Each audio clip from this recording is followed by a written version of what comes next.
Hey there everybody, welcome back to the channel. It's been a surprising 40 years since Back to the Future first hit theaters. Great Scott! Today we're going on a time-traveling journey through the conception, creation, and legacy of the original Back to the Future. From the eureka moment that sparked the idea to the wild ride of production, including a major casting shakeup, and onto the film's explosive release and enduring legacy, we've got the full story. Grab your Flux capacitors and set your Delorean to 1985. It's time to go back in time. When this baby hits 88 miles per hour, you're gonna see some serious shit. This is EZ Review's Back to the Future 40th Anniversary. Every legendary film begins with a spark of inspiration. For Back to the Future, that spark struck in August 1980 in an unlikely place, co-writer Bob Gale's parents' basement. While visiting home, Gale stumbled upon his father's old high school yearbook and had a thought that would change movie history. Gazing at his dad's class president portrait from 1940, Gale wondered, if I had gone to high school with my dad, would we have been friends? That was the lightning strike moment, the same kind of jolt that, in the movie, gave Doc Brown the idea for the Flux capacitor. That was the day I invented time travel. Excited, Gale rushed back to California to tell his writing partner and USC film school buddy, Robert Zemeckis, about the concept. Zemeckis immediately jumped on board and added another twist. What if your mom went to the same high school and the sweet stories she told you about never chasing boys weren't exactly true? Together, the two Bobs, Gale and Zemeckis, spent months developing a unique blend of sci-fi adventure and coming-of-age comedy. They loved the universal relatability of seeing your parents as teenagers. The mind-blowing realization that my parents were once kids, too. By late 1980, they had shaped a story about a guitar-playing 17-year-old Marty, who goes back 30 years to 1955, meets his teenage parents, and nearly messes up his own existence. Oh. The working title was always Back to the Future, a paradoxical phrase that the studio initially found confusing. More on that later. Armed with their fresh idea, Zemeckis and Gale wrote the screenplay and began shopping it around Hollywood in the early 1980s. Rejection came fast and frequently, with the script being rejected over 40 times by every major studio, some more than once as the script bounced around Hollywood for years. I mean, what if they say I'm no good? What if they say, get out of here, kid, you got no future? I mean, I just don't think I can take that kind of rejection. The responses were almost always one of two extremes. Some studios thought a time travel movie wouldn't make money. Executives would often note that prior time travel films hadn't been box office hits. Other studios loved the concept but felt it was too wholesome. In the era of raunchy teen comedies like Porky's, Back to the Future was considered too nice and too sweet. One studio even suggested the duo take it to Disney, thinking it was essentially a Disney-style story. So Gale and Zemeckis reluctantly pitched it to Disney, only to get perhaps the most brutal rejection of all. A Disney executive was aghast at the now infamous mother-son plot twist. And he can sleep in my room. I gotta go. I gotta go. Thanks very much. It was wonderful. You were all great. See you all later. Gale later reflected that they did push that edgy subplot about as far as they could without crossing the line. And crucially, it's Lorraine, Marty's mom, who finally puts a stop to the awkward kiss, uttering the relieved line, But when I kiss you, it's like I'm kissing my brother. Dark humor aside, the writers knew audiences needed that moral boundary. And indeed, test viewers were on the edge of their seats until the moment Lorraine decides this romance is wrong. And so it was. Rejection after rejection, draft after draft, yet the duo didn't give up. They were learning a tough Hollywood lesson in perseverance. As Gale once said, you have to be crazy to want to be in the film business, and you have to take a lot of rejection. Years later, he would liken their struggle to director John Huston's decades-long quest to film The Man Who Would Be King, reflecting that sometimes you just have to stick with a great story until the timing is right.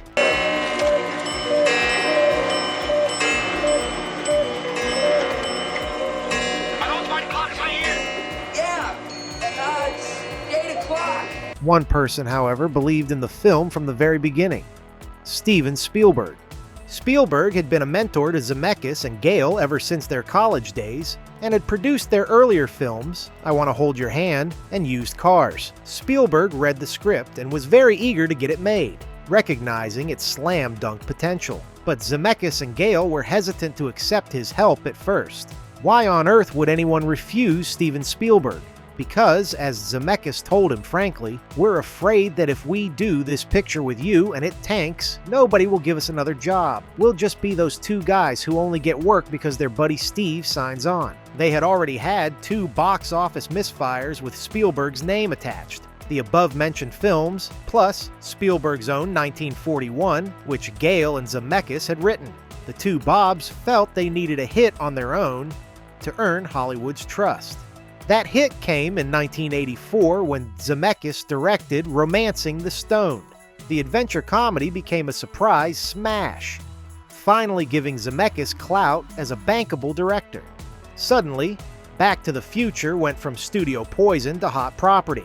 With his new success, Zemeckis gladly reunited with Spielberg, who was happy to officially champion Back to the Future. Spielberg had just formed Amblin Entertainment, and he immediately set up the project at Universal Pictures under the Amblin banner. In essence, Spielberg's blessing was the key to unlocking Universal's doors. And the film finally got a green light. This is a big one, the one I've been waiting for all my life. Even with the clout of the Jaws director backing them, Universal's president Sidney Sheinberg had a few creative suggestions. Some were minor. For example, Doc Brown was originally called Professor in the script. But Sheinberg insisted kids wouldn't like a character called Professor. Thus, Doc Brown was born. Sheinberg also nixed Doc's pet chimpanzee. Yes, Doc originally had a lab chimp, stating bluntly, no movie with a chimpanzee ever made any money. The writers protested, citing Clint Eastwood's successful film Every Which Way But Loose, to which Sheinberg quipped, no, that was an orangutan. And so the chimp would become Einstein the dog. Einstein, you little devil! Then there was Sheinberg's most infamous note. He hated the title. Legend has it he sent a memo suggesting the film be retitled Spaceman from Pluto, based on a gag in the script where Marty, in a radiation suit, calls himself as such. He even wanted additional dialogue inserted to justify that wacky title.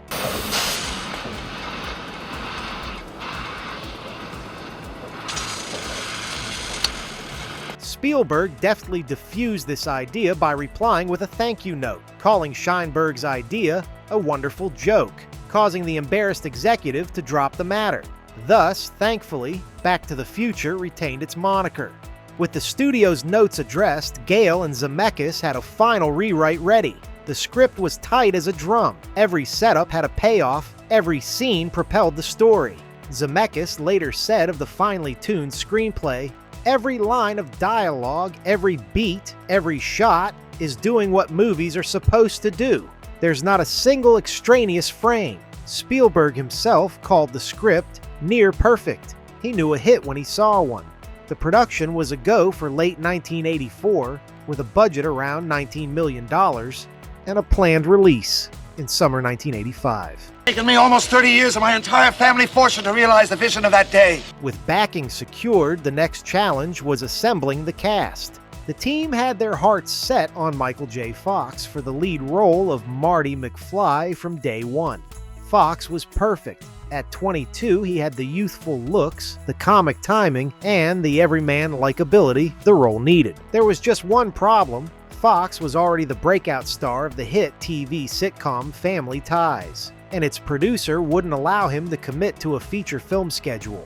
Reluctantly, Zemeckis and Gale started looking at other young actors. Whoa, this is heavy. Universal chief Sid Sheinberg championed one rising talent in particular, Eric Stoltz, who had just finished filming a powerful dramatic performance in Mask. Stoltz would soon be cast as Marty, and principal photography began in November 1984 with him in the lead role. Almost immediately, however, things felt a little off. Stoltz approached the role with intense method seriousness, staying in character as Marty, even off set. and playing the comedy in a heavy, dramatic way. Co-star Leah Thompson noted Eric had such an intensity. He saw drama in things. He wasn't really a comedian, and they needed a comedian. Even Christopher Lloyd agreed that while Stoltz was a really good actor, he was not bringing that element of comedy the film needed. After 5 weeks of shooting, Zemeckis had to face a gut-wrenching truth. The movie just wasn't working with Stoltz.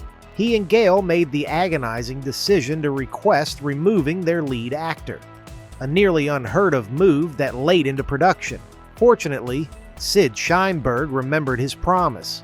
Earlier, while championing the actor, so confident was he that Sheinberg had boasted, "If he doesn't work out, you can reshoot with someone else." Now, the filmmakers held him to his word. In January 1985, Spielberg and Universal gave the go-ahead to replace Stoltz and recast Michael J. Fox after all. Zemeckis later called Stoltz's firing the worst experience of my career. It fell to him to personally break the news to the stunned actors, describing that meeting as the hardest thing I've ever had to do. Years later, he bluntly admitted, "I simply miscast him. I learned a very serious lesson, vowing to trust his casting instincts in the future." The crew, too, was shocked, and for a few awkward days, they even continued shooting scenes that didn't include Marty without telling Stoltz he was about to be replaced. Once the change was official, though, word spread like wildfire on set that Michael J. Fox was coming aboard, and morale skyrocketed. Marty, you made it! Yeah! Fox was thrilled to take the role, but it came with a Herculean schedule. To avoid disrupting family ties, he agreed to film Back to the Future mostly at night and on weekends. For about 3.5 months, Fox essentially never slept.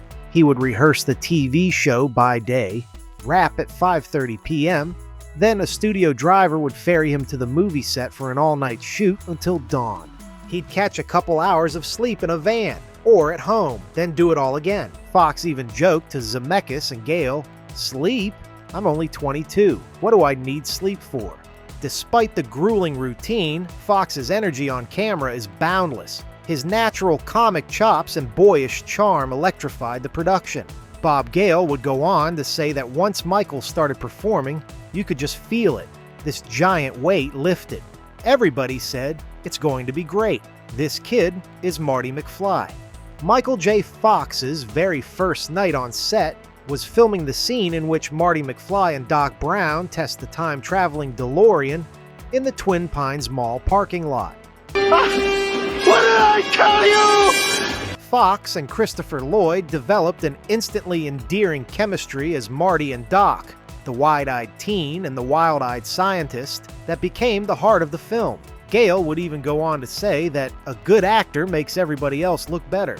Fox's comedic timing and warmth also brought out the best in the rest of the cast. Michael had this magical quality, he gave the other actors more to work with. Meanwhile, the other key roles had already fallen into place. Christopher Lloyd, famous from Taxi, was cast as Doc Brown, after the likes of John Lithgow and Jeff Goldblum were considered. It's hard to imagine anyone else in Lloyd's eccentric shoes.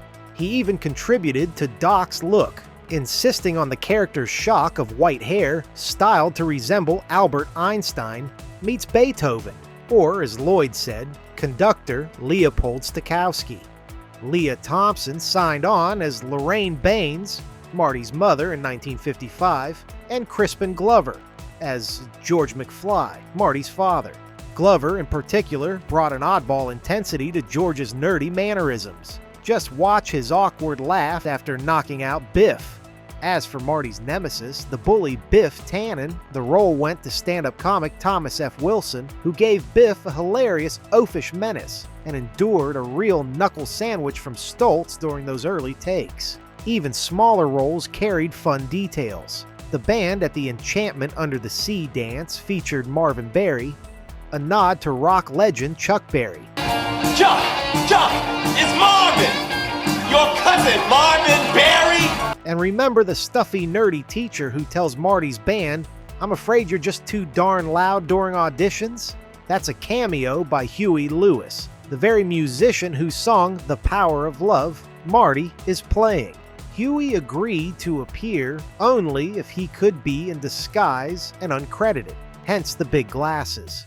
In fact, the filmmakers had approached Huey Lewis and the News to write the movie's theme song, and The Power of Love turned into a #1 hit single even before the film released. Huey also contributed Back in Time for the film's ending. Thus, the casting and music choices intertwined perfectly, a blend of fresh faces and experienced actors, all working in harmony once Michael J. Fox took the wheel. The casting shakeup was just one of many changes made during production of the film. The production team had quite a job at hand. Designing the world around its characters, both in 1985 and 1955 Hill Valley, was an epic task. And, of course, the iconic DeLorean time machine. Originally, the time machine in early drafts was not a car at all, but a stationary device, most notably a lead-lined refrigerator, complete with world-ending nuclear explosions with every use. Zemeckis had envisioned a time travel chamber lugged around in the back of a pickup truck, but logistical issues loomed, specifically with how they would film it, as well as how it would be operated by the characters. Then came another eureka moment. Let's put it in a car and make it mobile. Zemeckis realized the DeLorean DMC-12, with its futuristic gull-wing doors and stainless steel body, was a perfect choice. It looked like something a mad scientist might build a time machine out of. Wait a minute, Doc. Are you telling me that you built a time machine out of a DeLorean? It also added a tongue-in-cheek joke. At the time, the DeLorean car was infamous due to founder John DeLorean's drug trafficking scandal, giving the car an outlaw reputation. John DeLorean himself later sent the filmmakers a thank you note for immortalizing his creation on screen. And you may be wondering what happened to that refrigerator idea. Well, that would be retooled and recycled in another Spielberg film years later in Indiana Jones and the Kingdom of the Crystal Skull. Once the DeLorean was chosen, special effects whiz Kevin Pike and concept artists like Ron Cobb and Andrew Probert got to work making it look like a plutonium-powered temporal vehicle. They bolted all manner of tech gizmos to the car: flux capacitors, oscillation over thrusters, glowing tubes and wires, a kit-bashed marvel that looked both homemade and high-tech. Production designer Lawrence G. Paul, fresh off Blade Runner, oversaw the transformation of the DeLorean and the overall retro-futuristic aesthetic. The result? A DeLorean that leaves twin trails of fire when it hits 88 miles per hour. Fun fact, why 88 miles per hour? Aside from being illegal in most states, on the DeLorean's digital speedometer, 88 nicely fills the display. It just looked cool. Also, 88 is a racetrack-friendly number like double infinity sideways. The DeLorean wasn't without its challenges, though. Gale joked that, like the shark in Jaws, the car itself was a troublesome cast member. As cool as it looks on film, it's by no means a performance car. It broke down a lot, and little things on the car would break during a scene. There were actually 3 DeLoreans used for filming, plus a fiberglass shell for the flying car effect later on. Keeping them running was a full-time job for the FX crew. Universal's product placement team even saw the breakdowns as an opportunity. They offered $75,000 from Ford if the producers would swap the DeLorean for a brand new Mustang. That idea met swift rejection. Doc Brown doesn't drive a fucking Mustang, Bob Gale retorted. Protecting the sanctity of the now beloved stainless steel time machine, beyond the car, the team meticulously crafted 2 versions of Hill Valley, one in 1985 and one in 1955, to showcase the film's central theme of past versus present. They used Universal's backlot for the town square with its trademark courthouse clock tower, and redressed it for each time period.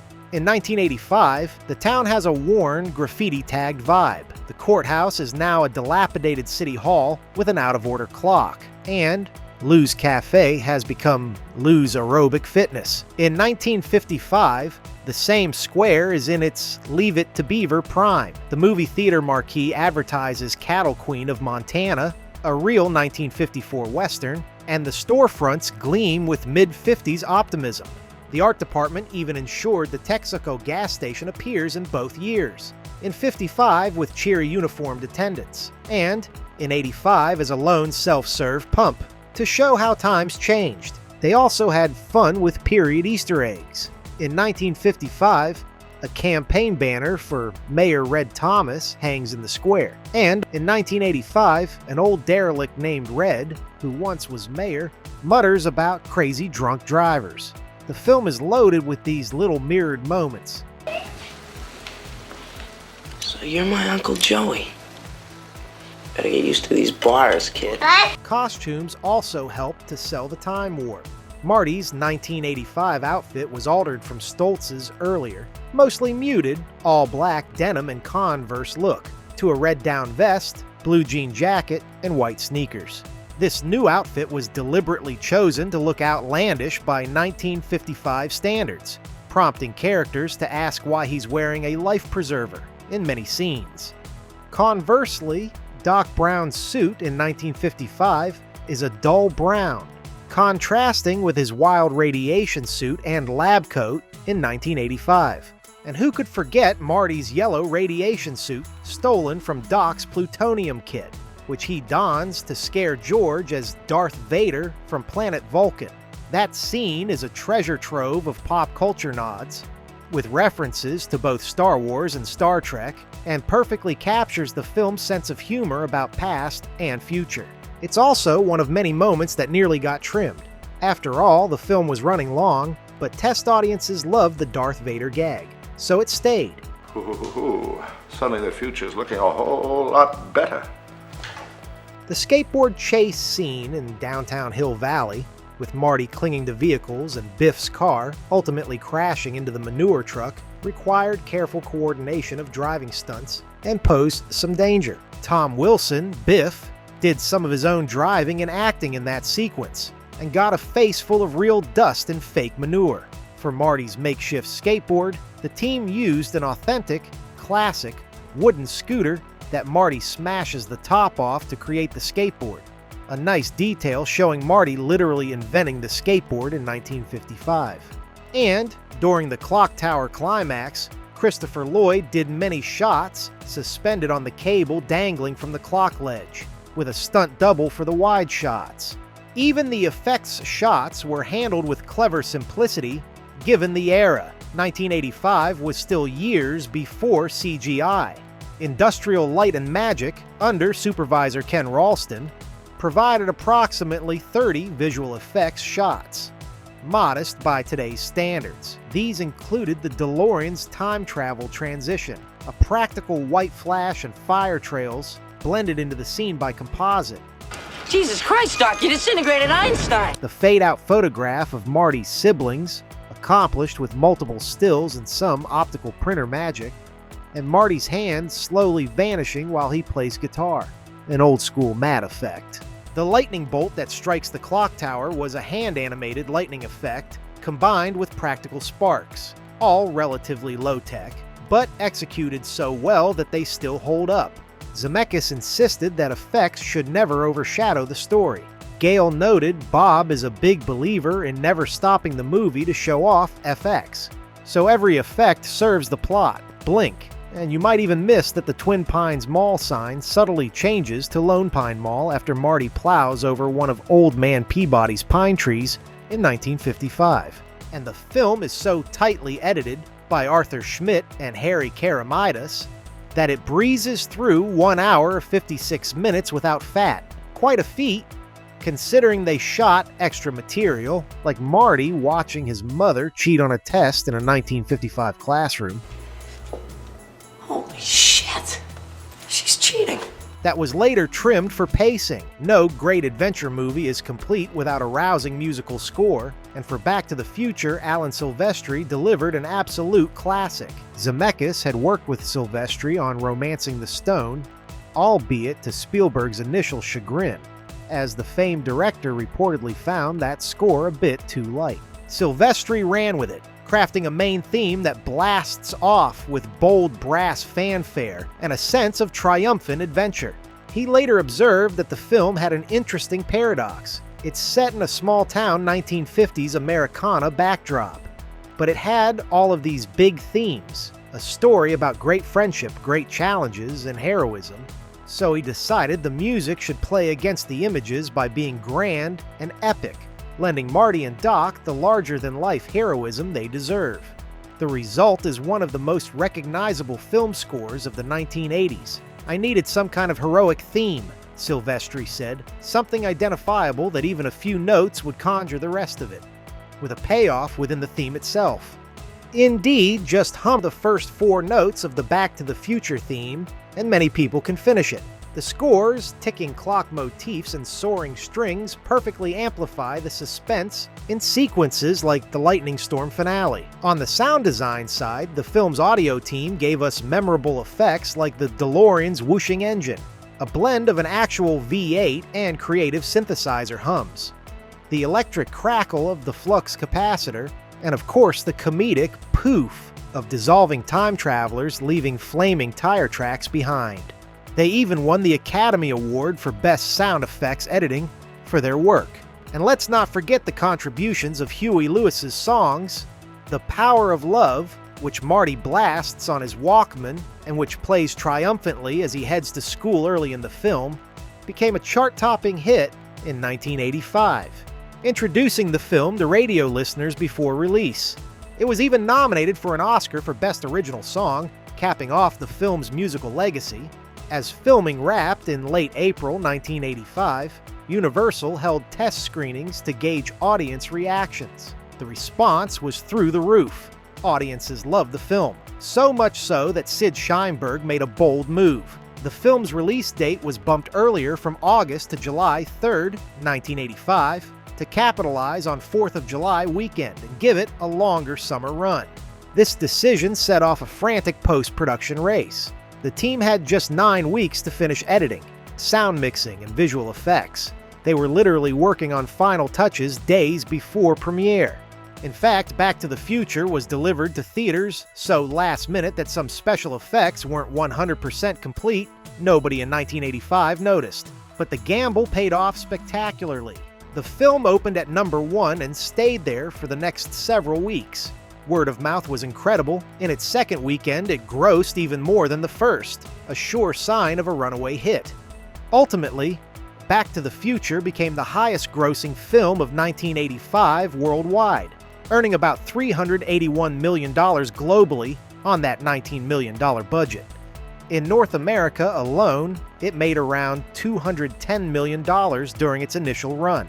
It outperformed heavyweight competition like Rambo, First Blood Part 2, Rocky IV, The Goonies, and Cocoon. Michael J. Fox went from TV star to international movie star overnight, and Delorean became a household name. Critics were just as delighted. Roger Ebert gave it a perfect score and applauded its clever screenplay and joyful spirit.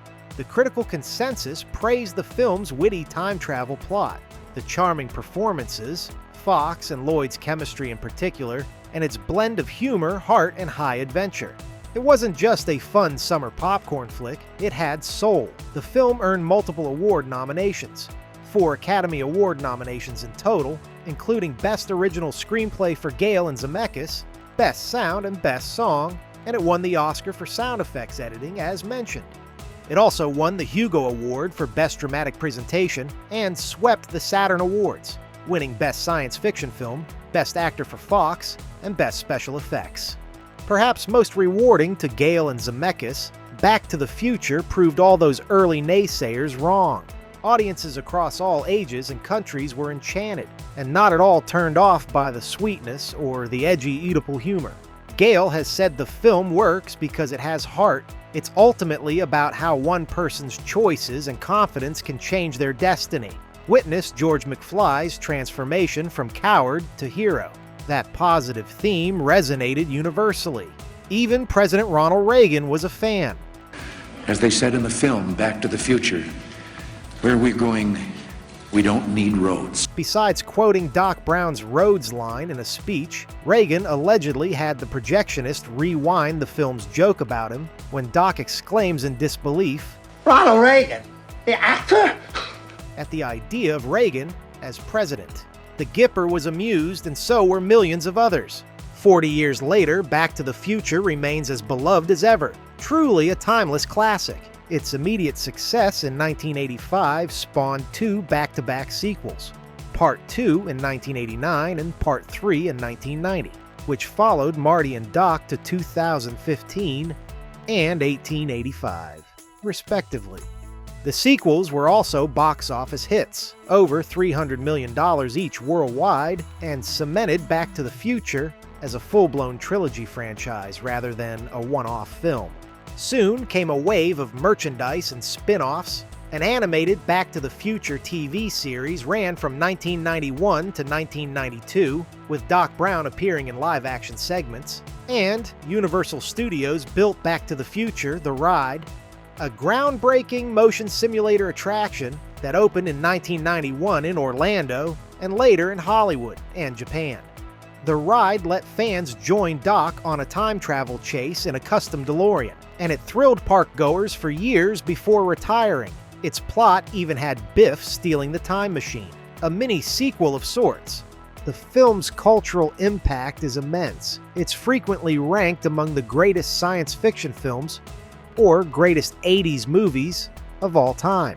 In fact, in 2007, the United States Library of Congress selected Back to the Future for preservation in the National Film Registry, recognizing it as a culturally, historically, and aesthetically significant work.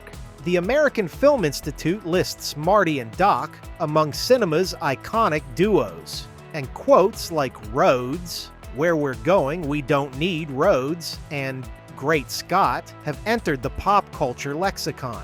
The very phrase, Back to the Future, has become shorthand for revisiting something classic. The movie also continues to score new fans. A 30th anniversary re-release in 2015, timed with the exact date of Part 2's future travel, October 21st, 2015, dubbed Back to the Future Day, sparked worldwide celebrations. That date, October 21st, 2015, saw the cast reunite on talk shows, special screenings, even the Cubs almost fulfilling Part 2's joke about winning the World Series. Since 2015, October 21st each year is now celebrated by fans as Back to the Future Day, with events, cosplay, and Delorean meetups. In 2020, an elaborate stage musical adaptation of Back to the Future, featuring new songs by Alan Silvestri and Glenn Ballard, premiered in London's West End after a tryout in Manchester. It was a hit and opened on Broadway in 2023, proving the story's appeal spans generations and mediums. The musical even has a full-size DeLorean that flies over the stage, wowing theater audiences. And let's talk about influence. Countless movies and TV shows have paid homage to Back to the Future. The most obvious is Rick and Morty, an adult animated show whose main characters, an eccentric scientist and his nervous young sidekick, started as a crude parody of Doc and Marty. Films from Bill and Ted's Excellent Adventure to Avengers Endgame have referenced Back to the Future's time travel logic, or lovingly poked fun at it. The DeLorean time machine itself shows up in Ready Player One and episodes of The Simpsons and Family Guy. Even phrases like Flux Capacitor or 88 miles per hour are instantly recognized by fans worldwide.